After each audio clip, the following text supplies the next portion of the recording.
Okay, question 22. A and B are two similar solids. So these are three-dimensional objects. This one is 10 centimeters tall. This one is 12 centimeters tall. The volume of A, so this one is 500 centimeters cubed. So we need to work out volume B. So the only thing we've got to go on is the height. Okay, so this one is obviously 2 centimeters bigger than this one. So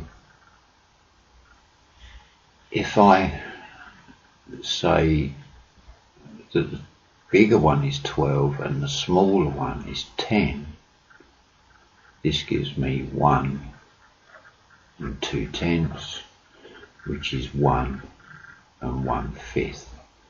Okay, so this is 1 1/5 the size of this one. Now,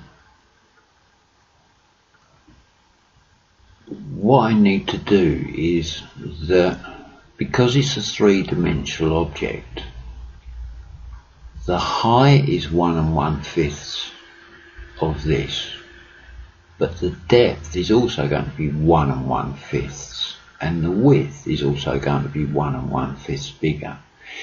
So I need to make all dimensions 1 1/5 bigger.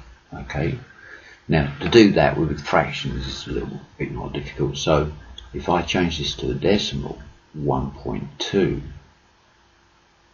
okay, everything in all three dimensions is going to be bigger. Okay, so this is 1.2, so this is 1.2 bigger than this in all dimensions, so I would need to cube that. So all I need to do now is multiply the smaller volume by 1.2 cubed. Okay, so it's a calculator paper, so we just take advantage of the calculator. So 1.2 cubed multiplied by 500 gives me 864. So I will get 864 centimeters cubed. Okay, I can't just multiply 500 by 1.2 because that would only be for one dimension. I'd need to take into account all three dimensions, so this is why we cube it. Okay, I hope I've explained that okay to you. So that's 864. Okay, so if it was a two-dimensional object and it was 1.2 times bigger, you would go 1.2 squared multiplied by the original. Okay, I hope that helps, and I hope I've explained it okay to you, and we'll move on to the next question. Okay, so we have question 23. A bag contains 12 counters. 5 of the counters are white. So we don't know what the other colour counters are, so we just assume they're not white. A counter is taken at the bag at random and not replaced, so this is not replaced. A second counter is taken out of the bag at random. Calculate the probability that only one of the counters is white. So the simplest way to do this is to use a tree diagram. So I have one here and one here.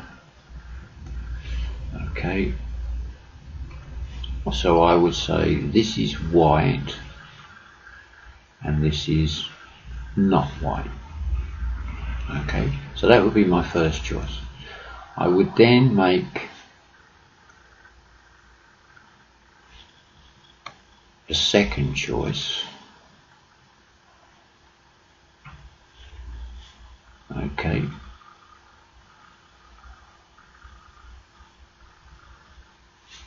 And on that second choice, again it will be white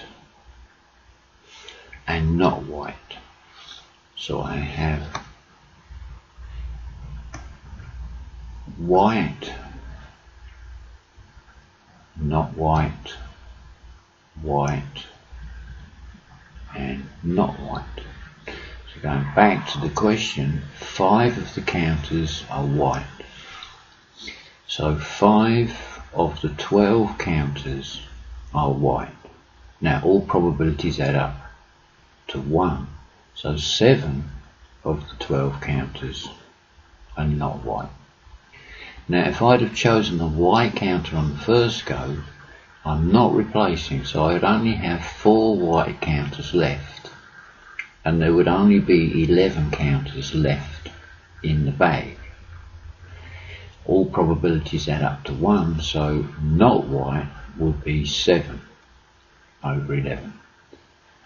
If I'd have chosen a not white and then chosen again, there would be 1 less not white counter, so that would be 6, and again 1 counter less in the bag, so that would be 6 over 11. All probabilities add up to 1, so this must be 5 over 11. Okay, so I've completed my tree diagram. So the question says, calculate the probability that only 1 of the 2 counters is white. Okay, now down here, this is where you would write this all out, but I'm going to write it beside here so that I can refer to my tree diagram easier.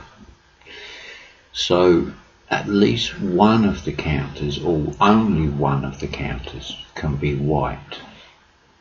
So the only way that can happen will be a white and not white, or not white and white. And it can't be white and white because it says only one of the counters. So that would be white and not white, or not white and white. So remember the and or rule. So and means we're going to multiply, or means we're going to add. So now all I do is put in the relevant information. So a white on the first go would be 5 over 12, and not white would be 7 over 11, and not white on the first go would be 7 over 12, and a white would be 5 over 11. So BODMAS says we must multiply first. So 5 sevens are 35, and then 11 12s will be 132, plus, now 7 5s are 35 again, over 12 times 11 is 132. We can add these together, so this would give us 70 over 132. Now when we're dealing in probabilities, we tend not to cancel down the fractions, so 70 over 32 would be fine. I could, if I wanted to, cancel this down, but I'll leave it as it is. So we have 70 over 132. Okay, but I know I can divide the top and bottom by 2 and cancel, but they're quite happy with this as an answer. Okay, so quite a nice simple question. When we get probability like this, a tree diagram is really helpful. So I hope that's helped, and we'll go on to the next set of questions.